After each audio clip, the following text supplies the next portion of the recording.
প্রথমে একটা ব্যাটারি নিতে হবে, তারপর দুটো প্লাস্টিকের স্ট্রে নিতে হবে, তারপর কেটে 2 টুকরো করে ফেলতে হবে এক্সট্রা দুটোকে, তারপর কাঠের 2টা টুকরো নিতে হবে এবং সুন্দর করে এটা ব্যাটারি গায়ে আঠা দিয়ে লাগিয়ে দিতে হবে।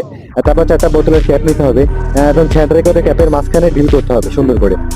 তারপর এটা কাঠের টুকরোর সাথে এটাকে সুন্দর করে লাগিয়ে দিতে হবে। তারপর একটা ডিসি মোটর নিতে হবে, তারপর একটা ইম্পিলার নিতে হবে, ইম্পিলারটাকে সুন্দর করে মোটরের সাথে লাগিয়ে দিতে হবে। তারপর আরেকটা প্লাস্টিকের স্ট্রে নিতে হবে, সেটাকে সুন্দর করে ব্যাটারি গায়ে লাগিয়ে দিতে হবে। এবারে তারপর একটা সুইচ নিতে হবে, সুইচটাকে সুন্দর করে ব্যাটারি গায়ে লাগিয়ে দিতে হবে।